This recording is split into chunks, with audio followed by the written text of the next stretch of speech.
All right, welcome into our digital bonus content. I'm still here with Eric, and we're going to actually get down into the dirt here, plant some flowers that will be on display here at the gardens. I'm kind of excited to be a part of that, but also to give you some tips on planting bulbs as we move here into the fall season, where we're planting bulbs to grow for spring. Absolutely. So what do we got to do here? So here at Riverbanks, we employ the dig a hole, put a lot of bulbs in method. We like it to look a little bit more lush, so we tend to group bulbs at least by threes, better by fives, and you can do that at home if you've got a small garden. Especially pack some bulbs in. It makes everything look really full in the spring. We love daffodils because of course they come back every year. Tulips not so much, so if you see a tulip planted here, it's probably going to get dug up and not return the next year. So some of our favorite bulbs are the daffodils. We get them shipped from a really great bulb nursery in North Carolina, and they come in these big crates like this for us. You can also order that many. I don't know if you want to pay that much for them, but this is about 250 daffodil bulbs right here. And so for people at home doing their own garden, a lot of them putting just one bulb in because they're trying to evenly space. That may not be the natural look, but it's the pristine, lined up kind of look. There are daffodils that will naturalize, and what that means is they will split and kind of fill in spaces. Some of them are solitary, so they'll just be that one bulb for the rest of their lives. But we like naturalizers. We love large groups. We put a lot of bulbs into a hole. It's really about what you like and what the look you're going for.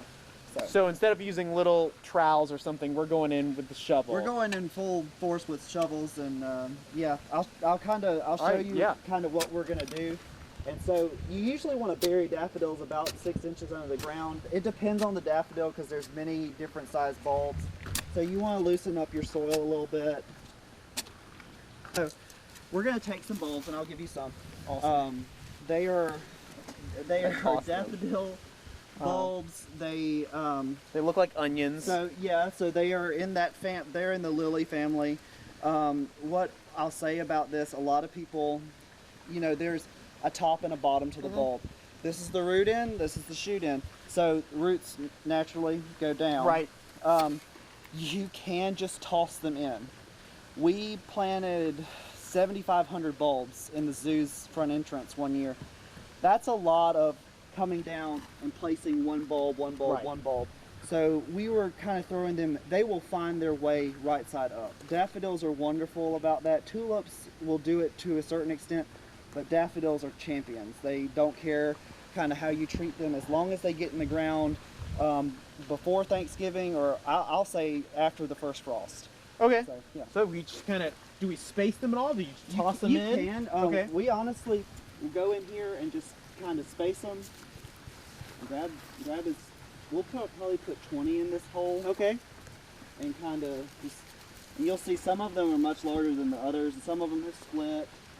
And you can just wedge them down in there, and this will be like a mass of them, and to come up, and you'll see them emerge, kind of February foliage, and then into March into April flowers.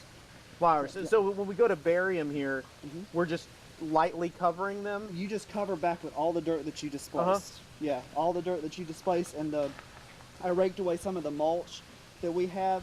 And what we'll do when we plant bulbs, we come back and remulch just to make it look nicer. Right. Yeah. And the mulch also keeps water and the soil from running away from the bulbs too. So we're a big fan of mulch here. Yeah. So when we go to cover it back here, yeah. we're just, kind of just lightly covering it. I think sometimes with dirt, some people have this like natural tendency to think like I need to like take the back of my shovel and pat it down. You can really with bulbs, you can just kind of do what I'm doing, just pat it around with your hand.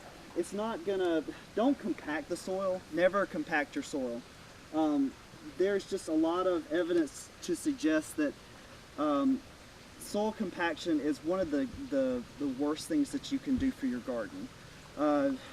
So don't do it. Don't pat down on top of it. Don't drive over your bulbs. Don't run equipment over them.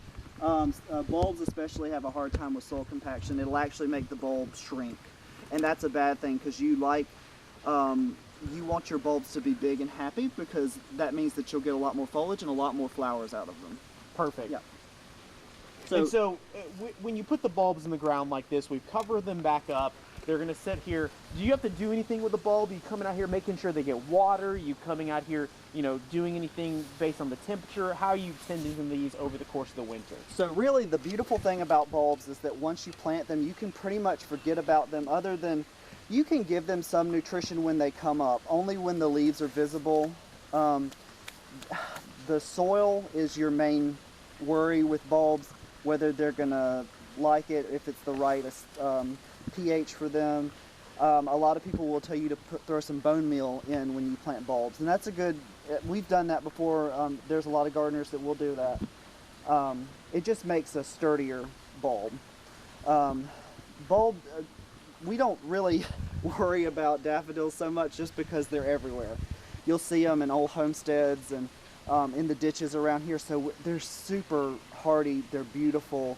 They don't last forever, and bulbs, that's the only bad thing about bulbs, is they don't last a long time. But I mean, you can't get better bang for your buck, and that thing's just going to sit there and multiply and multiply. I mean, one bulb might cost you $1, but you might have 5 the next year. So I think it's kind of nice. So daffodils are a great plant to go with this time of year. Hardy plant. You don't have to face them right up. You don't have to worry about the frost getting them. Yeah, absolutely. So start thinking about spring. Start planning for spring. Start getting those bulbs out there now. Consider the daffodil. But if you're not maybe a green thumb person so much, you just come to Riverbank Zoo and Garden. You come over to the garden. They have everything planted for you. They grow. You show up here in the spring, and you can even walk by and see the daffodils we just put in the ground. We'll see you next time.